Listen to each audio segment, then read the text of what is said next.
সব ঠিক ছিল, পুলিশের অনুমতিও ছিল, স্টেজও তৈরি ছিল। তবে হঠাৎ সব ভেস্তে গেল।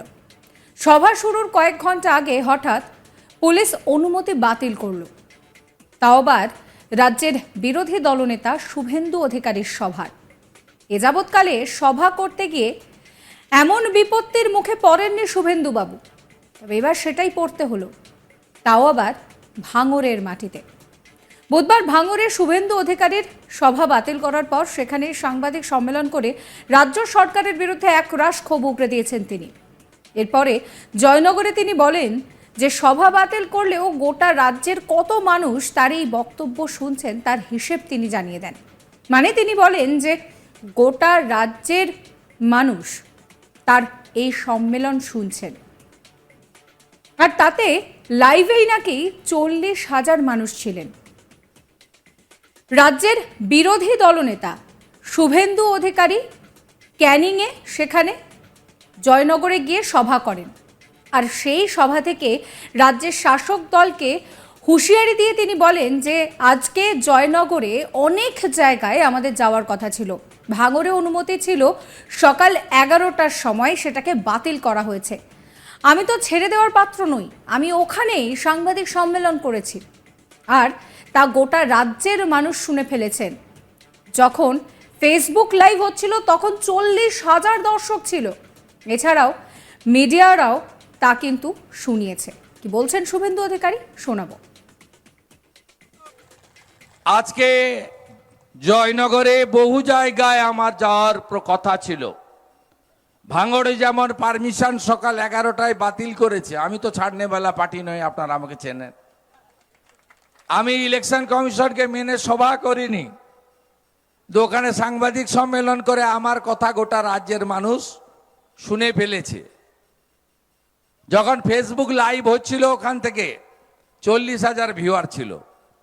এর বাইরেও মেন স্ট্রিম মিডিয়া যারা, আলাদা করে নাম বলছি না, ইলেকট্রনিক্স মিডিয়া, তারা প্রত্যেকেই আমার বক্তব্য ভাঙড় থেকে শুনিয়েছেন এবং মমতা ব্যানার্জির এক ঝুড়ি লোক নিয়ে প্রধানমন্ত্রীকে কাউন্টার করতে যাওয়া ফ্লপ শো কলকাতাতে, সেটাও দেখিয়েছেন।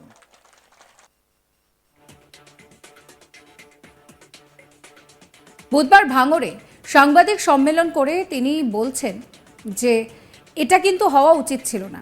তিনি এক প্রকার ক্ষোভ উগরে গিয়ে বলেন যে আমরা নির্বাচন শেষের আগে এখানে একটা মাঝারি মাপের সভা করতে চেয়েছিলাম, আমরা এখানে অনুষ্ঠান করব সুবিধা পোর্টালে যেভাবে তার জন্য অ্যাপ্লাই করে এনওসি নিতে হয় সেই সমস্ত কিছু করা হয়েছে। পরশু রাত থেকে এখানে কাজ চলছে, পুলিশ এসে জানতেও চায়নি যে কাদের কি হচ্ছে, আর বেলা 11টার সময় অ্যাপ্লিকেন্টের কাছে এই সভাটা বাতিল হয়েছে বলে জানানো হয়েছে।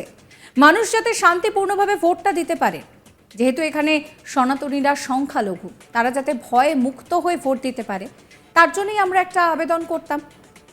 এর থেকে বেশি কিছু তো ছিল না।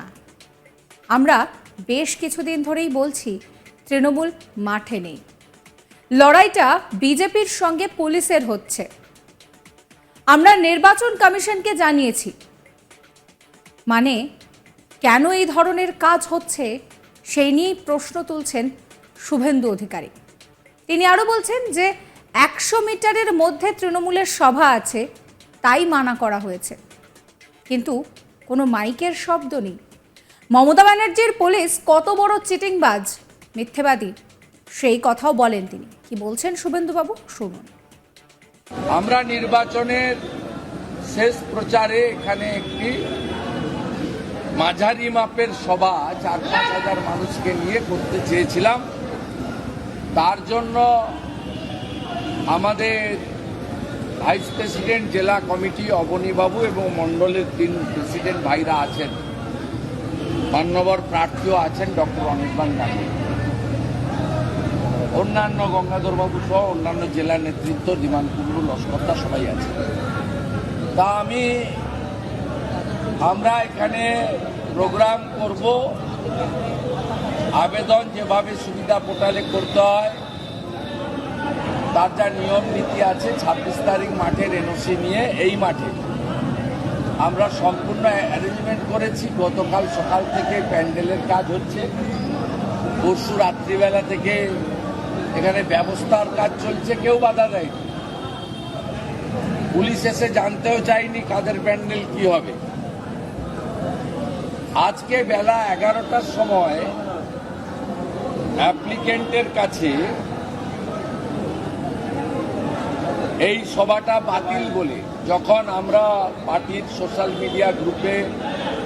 মিডিয়া গ্রুপে আমার পার্সোনাল প্রোগ্রাম গ্রুপে সব জায়গায় দিয়ে দিয়েছি যে 3 PM আমি এখানে একটা মিটিং অ্যাড্রেস করব ভাঙড়ে, যাতে মানুষ শান্তিপূর্ণভাবে গণতান্ত্রিকভাবে ভোটটা এবারে দিতে পারে। কারণ কোনো বুথে চটি পুলিশ থাকবে না, কেন্দ্রীয় আধা সামরিক বাহিনী থাকবে এবং ওয়েবকাস্টিং ক্যামেরা থাকবে, ভোট দিতে পারে। এবং বিশেষ করে এখানে সনাতনীরা সংখ্যালঘু, তারা যাতে ভয়মুক্ত হয়ে ভোট দিতে পারে। আর রাষ্ট্রবাদী সংখ্যালঘু যারা চোরেদের তাড়াতে চায়, তারাও যত এগিয়ে এসে ভোটটা করে। আমরা একটা আবেদন এখানে করতাম, ঘণ্টাখানিকের সভা হতো, জেলা প্রেসিডেন্ট একটু, উনি একটু, আমি একটু বলতাম, এর বেশি কিছু ছিল না। আপনার পুলিশের অবজেকশনটা দেখুন যে তৃণমূলের নাকি 100 মিটার দূরে সভা হচ্ছে। আমি তো ওদিক দিয়েও এলাম, আপনারাও এলেন, আবার এদিক দিয়ে ক্যানিং এর দিকে যাব। কোনো নাম গন্ধ কিচ্ছু নেই, কোনো নাম গন্ধ কিচ্ছু নেই। কিভাবে আমরা যে কথাটা গত বেশ কিছুদিন ধরে বলছি যে তৃণমূল মাঠে নেই, পুলিশ ভার্সেস বিজেপি লড়াই, সর্বত্র পুলিশ যেন পয়লা ভাইপোর চুরির টাকা থেকে বেতন পায়, আমাদের ট্যাক্সের টাকার বেতন পায় না। আর পুলিশের যেন উপর মহলের বাপমা মরা দায় পড়েছে তৃণমূলকে বাঁচানোর এবং ভোটে জেতান। আপনি দেখুন এখানকার পুলিশের অবজেকশনটা আমরা ইলেকশন কমিশনের কাছে টেক আপ করেছি। ইলেকশন কমিশন বলছেন পুলিশ আপত্তি দিলে ল অ্যান্ড অর্ডারের প্রশ্নে আমাদের কিছু করার নেই, এবং বলছে দেখুন, লেখা দেখুন যে 100 মিটারের মধ্যে টিএমসির কর্মসূচি আছে। কোনো মাইকের আওয়াজ পাচ্ছেন, কোনো মাইকের আওয়াজ পাচ্ছেন, চোখে দেখা যাচ্ছে মমতা ব্যানার্জির পুলিশ কত বড় চিটিংবাজ এবং মিথ্যাবাদী। এই ঘটনা প্রমাণ। এবং এরা চেয়েছিল যাতে আমি এটা খবরটা পেয়ে 11টার পরে ডক্টর গাঙ্গুলি আমাকে, আর প্রোগ্রাম প্রমুখ এখানে আছেন বিমান কুণ্ডু, তারা জানিয়ে দিচ্ছেন যে পারমিশন হয়নি। সাবস্ক্রাইব করবেন আজ তাক বাংলার ইউটিউব চ্যানেলকে, ফলো করবেন হোয়াটসঅ্যাপ চ্যানেল।